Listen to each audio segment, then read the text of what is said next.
আসতে পারি? নাতিটা বড় শরীর খারাপ, তাই কদিন আসতে পারিনি। রূপা কোথায়? ঘরে আছে তো?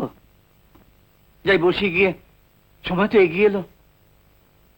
দাঁড়ান মাস্টারমশাই, আপনাকে আর কষ্ট করে ওপরে যেতে হবে না। রূপার জন্য আমরা অন্য মাস্টার ঠিক করেছি।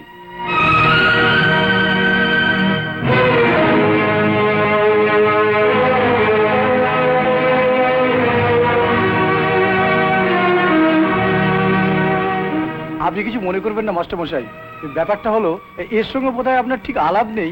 এ হচ্ছে শেখর, আমার ভাবি জামাই। ওর ইচ্ছেতেই মানে এই প্রতিযোগিতায় জেতার ওপর রূপার জীবনের অনেক কিছু নির্ভর করছে। তাই আর কি, প্রতিযোগিতার পর আপনি যেমন শেখাচ্ছেন তেমনি আবার শেখাবেন। না না না, আপনার ভয়ের কিছু নেই। আপনি গরিব মানুষ, এই কদিনের জন্যে আপনার মাইনে থেকে কিছু কাটা হবে না। রতিন বসুর নাম শুনেছেন?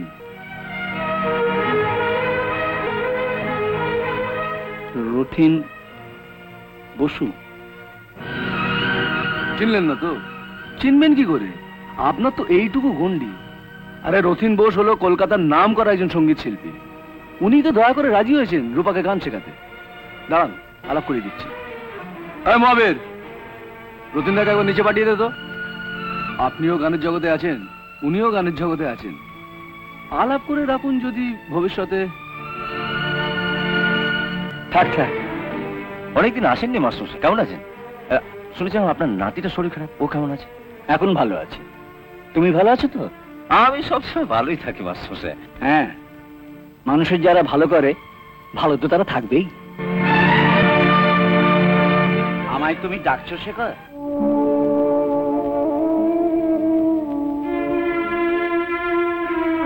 কাইন্ডলি একবার নেমে আসুন না।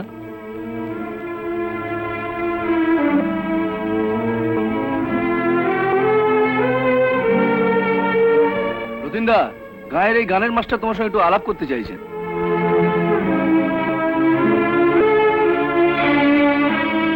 মাস্টারমশাই, আপনি এখানে?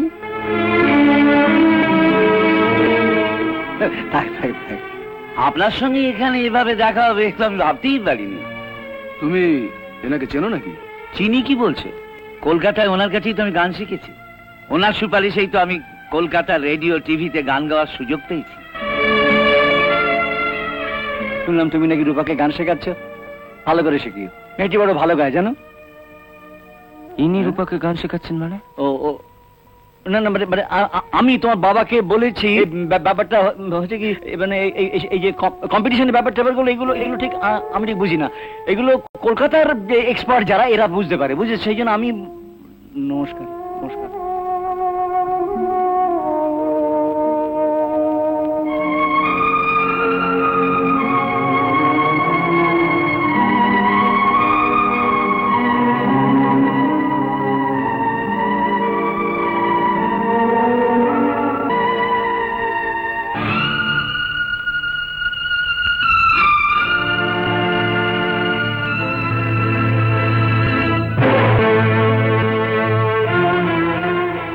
তোমার এই বুদ্ধিমান ভাবি জামাইয়ের পরামর্শে তোমার মেয়ের মঙ্গলের জন্য তুমি মাস্টার পাল্টালে বাবা। এবার এই অপদার্থ ছেলের পরামর্শে তোমার মঙ্গলের জন্য এই জামাইটিকে পাল্টাও বাবা, পরে তোমাকে পস্তাতে হবে, এই বলে দিলাম।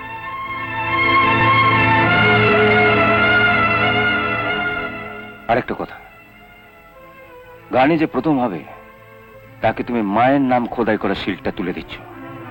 খেয়াল রেখো, এই শিল্ড সেই পাবে যে জনতার বিচারে প্রথম হবে, তোমাদের কলকাতার সঙ্গীত বিশারদদের বিচারে নয়।